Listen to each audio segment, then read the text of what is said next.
John Cha has a nice image. He says having the body is like having a cup. You know that someday the cup is going to break.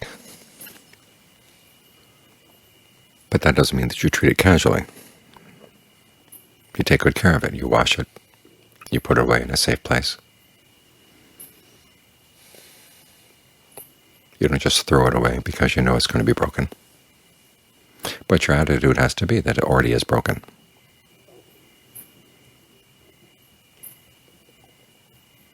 Someday when it actually does break, despite your best efforts, it won't be a surprise. So you've got to think this body is already broken, but it has its uses for the time being, so you try to get the best use you can out of it. Particularly when you want to meditate, you're here with the breath, and you want to be on good terms with the breath all the way throughout the body, because you're receiving impressions all the way throughout the body. So you want the breath to be there to help to whatever extent you can. Use it to soothe through the tensions, to soothe through the parts that are poorly connected or tense. So you have more room to settle down. Otherwise, you just hear in your head, and what else is there in your head? There's your greed, aversion, and delusion in here. And if you take them as your friends, you're in really bad shape. We sometimes think that we can go off. If only we could go away and get away from all the other people, we could find some peace. But there's nowhere you can go that there isn't a person, i.e. you, going along. And if your friends are your cravings and your defilements, it's going to be pretty miserable. As John Lee said, it's like living with crooks and thieves, deceitful people. They don't care whether they make you miserable or not. They just keep working away, because they've got other agendas. They've got their desires. They've got their issues. So you want to find a friend that doesn't have so many alien issues. The breath is a good one to start with. Comes in, goes out, just does its thing day in, day out. And John Fuang once compared it to a nurse who looks after you, cares for you ever since you were a little tiny child. And you don't pay any attention to the nurse. But the nurse is there looking after you day in, day out. So finally it's a good chance to get to know the nurse.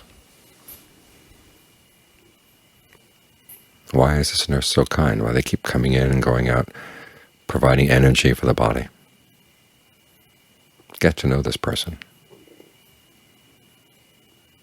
And get to know it all the way through. Because one of the purposes of concentration is that you get to fully inhabit this space. You're on friendly terms with the body to whatever extent you can be, and realize it's going to have its imperfections. Years back when I had a problem with my back, someone gave me a book talking about using abdominal exercises to strengthen your back. And it's one of those books where the before pictures looked like the after pictures in most other exercise books. It was pretty discouraging. But there were a couple where the before pictures looked more like what I looked like. And one of them, a person was talking about how the author of the book had given him encouragement, saying that obviously your body is out of balance, but then everybody's body is out of balance one way or another. So again, the cup is already broken, or it's already got a nick, scratch. But you can still use it. And you want to be on good terms with the parts that you can be on good terms. John Lee's image is of a house where the floorboards are good in most spots, but rotten in a few. So you just avoid the rotten spots. Try to get the breath energy to move around in the spots that are good. And it can eventually, unlike rotten floorboards, help to heal the parts of the body that are blocked off right now. May not be able to heal them completely, but at least you can get rid of some of the tension that you hold around those areas. And that way your awareness can begin to seep down into the body. You have a more solid foundation here in the present moment. And then you've got your friend. You can be with the body even as greed, aversion, and delusion are telling you all kinds of other things up in your head. But you've got the breath, you've got the body here to help keep you grounded. And as you learn how to fill this space in the body, you find that it's less invaded by other energies. If you don't fill this space, either the greed, aversion, and delusion in your own head is going to go down and take possession of it, so that your breathing is constricted and the energy in the body is all screwed up. And then when they've got you all tied up that way, then they can do anything they want to with you. So you want to reclaim the breath, so that it's on the side of alertness, it's on the side of mindfulness, it's on the side of concentration, well-being. And as you go into the world, you want to be able to inhabit this space so that other people's energies don't invade you too.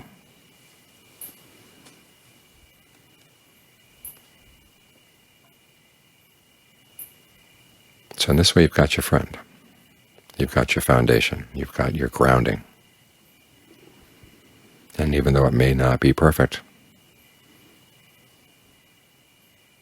it never was, never will be. And when you have the attitude, well, it's already broken, then you're always happy at whatever you can get out of it, whatever little parts you find that, well, this part can still be used. Like a cup whose handle has been cut off. If you're careful, so you hold on into a way that the broken ends of the handle don't cut you, you're okay, you can still use the cup. Or if there's a nick in the rim, okay, you just don't use that part. But the parts that are still usable, that are safer, you use those. You make the most of what you got. You don't just throw the body away. So many people think that Theravada has this really negative attitude toward the body. It wants you to hate it. It doesn't want you to hate it. It wants you to look at it realistically. And we say that the body's already broken. It's true. There are parts that are already broken. Someday it's going to break. If you regard it as totally broken already, then you're ready for the day when it will be totally broken. But in the meantime, you can use your ingenuity in using the parts that are still workable. And take joy in the fact that they're workable. They can still be your friends, even though they're not perfect. It's like having friends with anybody. If you waited for only the perfect person to have a friend, you'd have no friends in the world.